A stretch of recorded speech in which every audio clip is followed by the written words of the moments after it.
Blogger Roundup. It's myOrganized.life, October 5th, 2018. Good afternoon. It's Friday. Yay. Always yes. in a good mood on Fridays.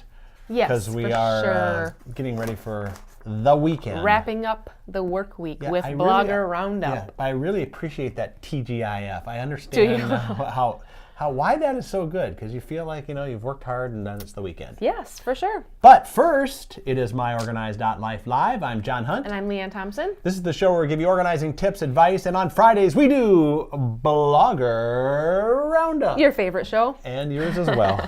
I was supposed to throw that back at you because you've thrown it at me for months. But you love January, this show. February, March, April, May, June, July, August, September. What month are we in? We're in our 10th month of this show. February 19th. Is that when we started it? I don't know. And we've been here almost every day. Wow. Almost. And some of the days I've been here by myself, like earlier this week when you were a little I was under ill, the weather. and I was by myself one day. Yes, you've done that before That too. was terrifying, and I will never do it again. You never Thank know. you. Okay. All right, but Blogger Roundup, they're not here to listen to us. They're here to listen to us talk about other people, right? So and, who are we going to talk about today? Well, I don't know. You're the ones who picked the articles. All right, I'm going to kick it off with Debbie Rosemont put the slide up. Simply Placed. All It's right. simplyplaced.com is her website. She's talking about study habits. So we're kind of getting into this. Well, we're a month and We are in the school year right now. We're about Almost a time month for in. like midterms, I bet. I suppose. Pretty soon right. we get homecomings going on and all that stuff, right? Yep. So good study habits are the key to success for students. So she kind of she says where and how you study matters. And there's just some kind of tips. Let's hear the tips on Okay, they're how to study. let's see. Study hacks. Planning in advance to have enough time to complete something and avoid conflicts with other activities you have. Maybe breaking into a study session will help you. Putting away devices like phones and electronic devices. Yeah, basically a phone is all you need now these days. You don't need anything else.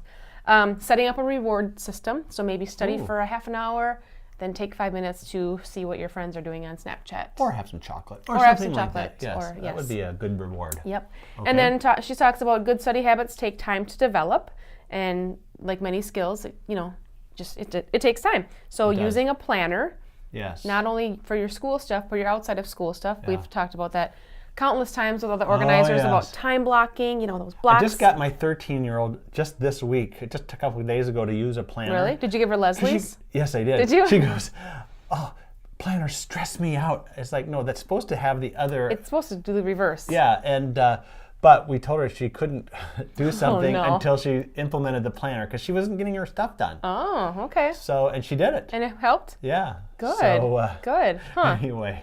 Planners work. Planners yes. work. Okay. Right. Establishing a paper management system, having a place for notes, a place for reference papers, all of that. Yes. Creating a landing zone. Everything has its home. Your books, your sports study, stuff, your pencils, all that stuff. Yeah. Asking for help. So maybe a parent, a tutor, or a friend.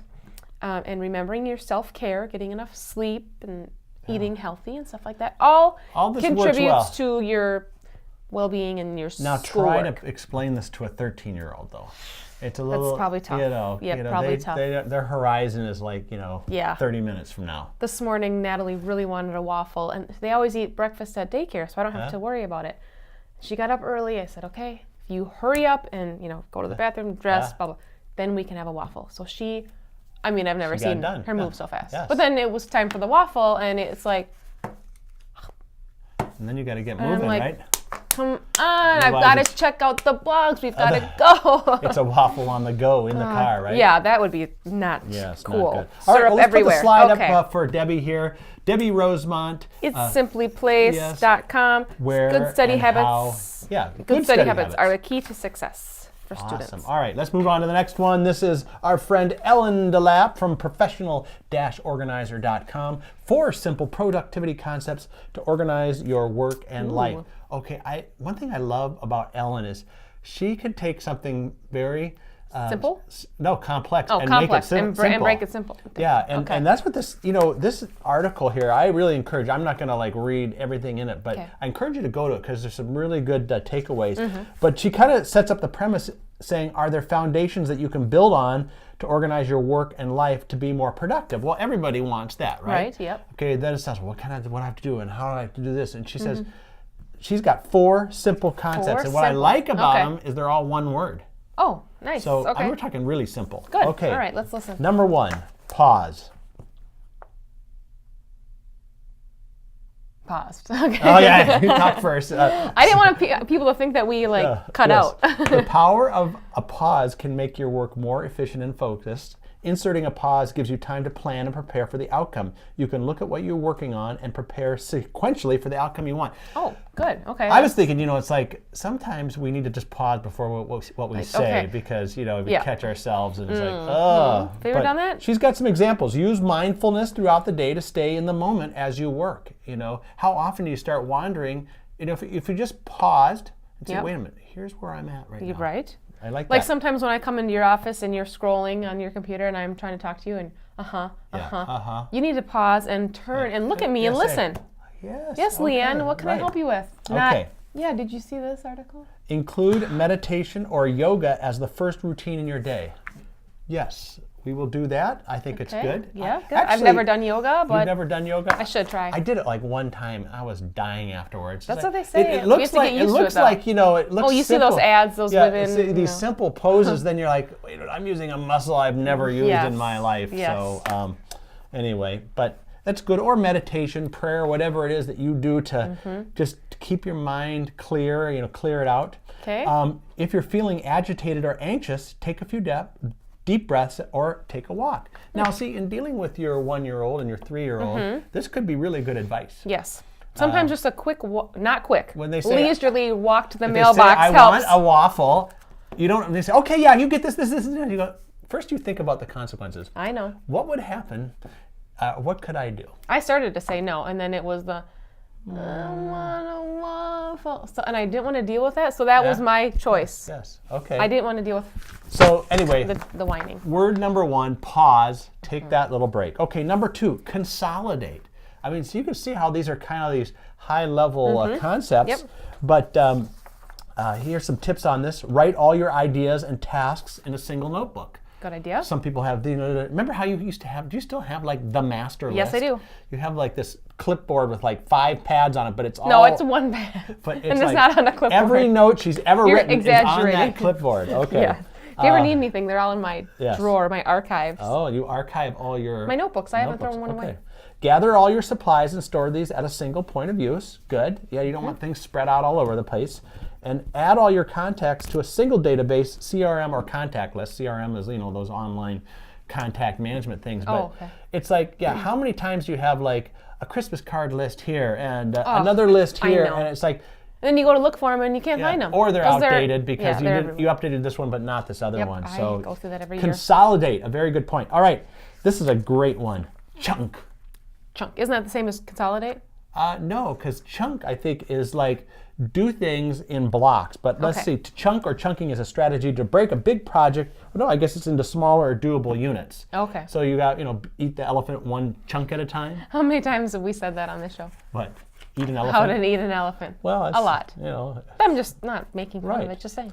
It's so basically taking things and breaking them down into achievable parts. And that is really a high level kind of strategy for project management, for time management. So use a project management tool like Trello. That's those little fancy board things. Remember we tried that. We tried that. Fail. Yeah. Well, the reason is adoption. You got to get everybody on the same page. We're not used to doing that. Yeah. No. Set up your day with a chunk of time set up aside for a daily routine. So that's kind of like a planning time. You have that little, every day you need to do. You go through your email, blah blah, whatever it is. Yep. But you just set up a time for that. Or create your task list with just the one next step, not the one next chunk. So, so on your project, you have 15 things to do. Well, don't put all 15 things on your to-do list. Just put on the next one. Yeah, okay. So that's a good one. Okay, and then the last, I guess this is not a one-word one. We could say create, but it's really create a process. Okay. One of Ellen's biggest pet peeves is recreating the wheel, and that sometimes when you're doing the same things over and over but trying to change things, it's difficult. So isn't that also the definition of insanity? It is. So she wants to establish one way to do a thing that gives you the outcome that you want. Okay. It's highly linear and specific, and it's step by step. So here's some ideas. Set up a process for getting laundry complete and dinner on the table at home. So you might take that process and say, okay, laundry goes in the laundry basket. It's put into the room. It's divided into piles. And I think a lot, we may do some things like that naturally, but make sure you have your kids, if they're helping with that, know the process. Okay. Like, why didn't you get the white separated from the colors? Right? Right. Yes. You'll understand that someday when you have 3 people doing your laundry instead of just you. Or just do the laundry. He does his own. Oh, you guys do your own laundry. That's his thing. Okay. He doesn't like me washing his clothes, so whatever. Well, there you go. Not my fault if you run out of clean shirts. Right. So another one is, what's the process for when you have a new client? So do you have like a way you send them a thank you note? You do them a follow-up letter, kind of a welcome sequence. That's a good idea. Use a bill paying process that includes setting up, online bill paying. So that this bill always has to be on the 10th of the month. Just make that a systematic thing that happens. Auto also, there's a link in this article, so you're going to want to go to the website on how to create a paper process. Ellen's got her own little process there. So check it out. We'll put up the slide. That's a jam-packed this article. This is great. Wow. Four simple productivity concepts to organize your work and life. Professional-organizer.com. You got to check that out. It's a great article. Right. Okay. All right. Cool. Next one up. This final one. Missy Gerber, Organizers Northwest, organizersnw.com. Yes. However, this came from her newsletter. Okay. Not the blog. Is this one of those ones where you have to go and find the newsletter link and then click the newsletter, but then you get the newsletter? So I'm going to send our viewers on a hunt. Okay, there you go. Or they can just listen to me and get the facts. You get the overview here, but they really should go. They should. You probably sign up for her newsletter too. She's got some great things that come out. This is pretty interesting. It's how do you know you're ready to let go? So people a lot of times do, spring and fall organizing or cleaning out. So she's kind of talking about the people that have a hard time letting go of stuff, which I think a lot of us do. Most people probably. Yeah. And it requires you to make some personal decisions. And, you sometimes base it on emotion versus maybe things that you should be focusing on instead. Yes. So anyway, she has some questions that you need to ask yourself. Oh, okay. So if I were shopping right now, would I buy this again? I think that's a great question. I had never thought of that really. Yes. Or why did I buy it in the first place? Right. Would I keep this if I moved? Yes. Do I own anything else that performs just as well but has more uses? Oh, that's a good one. Yeah. Did I use this in the last year? We've heard that one before. Yeah. And is the cost of the item the only reason I'm keeping it? And is having the item worth the space it takes up and time to clean and organize it? Right. So just like this little detective list of questions will help you along the line. Right. Yeah, because sometimes it's an emotional barrier you got to get over, right?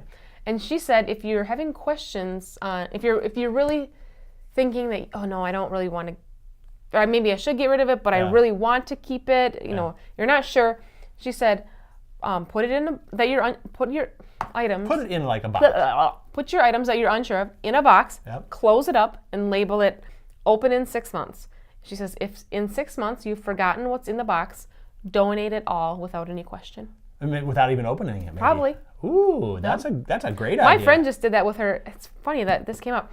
She just went through her kids' toys without them knowing, and she got a whole big box because the toys are just they just pile up. Yeah, they pile up. So she put a note in her calendar to say, check the box, like I think right before Christmas, and she said, if her boys haven't asked about a particular toy in that amount of time, she's just going to drive the box right to the Goodwill. Oh, wow. Without even... And they didn't ask? Well, she just did this the other day. Oh, okay. So she has until right before Christmas for them to ask about a toy. If they don't ask, all the toys in that box are going bye-bye. I know. I thought that was a really good idea. I do that with some of my wife's stuff. You think she'd notice? Yeah. Do you? I think so. I wonder. I don't know. It's hard to say. I mean, people could probably take stuff out of my closet I wouldn't notice. Yeah. Oh, well. Anyway. Okay, well, let's put the slide up one more time here. This is Missy Gerber. organizersnw.com, and this is, again, from her newsletter. So if you sign up for her newsletter, you should get this. Be able to get that, right. Okay. How do you know when you're ready to let go? Awesome. Well, are we ready to finish up this I think we're ready to let go. Finish up this show so that we can go on it? Yep. So next week we'll be back again. I think it's a full week, we're past all those 4-day weeks that we had earlier this fall. So we'll have a whole slate of things for you. So come back Monday at 2 p.m. Central, 3 Eastern, and noon Pacific, right here on myOrganized.life live. Now there's a place just for you. Life can be busy, and you still have to keep it all together. That's why you like to be organized and in control. Introducing myOrganized.life, a special place where you can get ideas and solutions to organize what's important to you, your important papers, your important decisions, your important life events. We show you the ideas and products to stay organized in your life. See what's new. Stop by and say hello. Visit us at any time at www.myOrganized.life. It's just for you. myOrganized.life by Smead. Find us at www.myOrganized.life. myOrganized.life.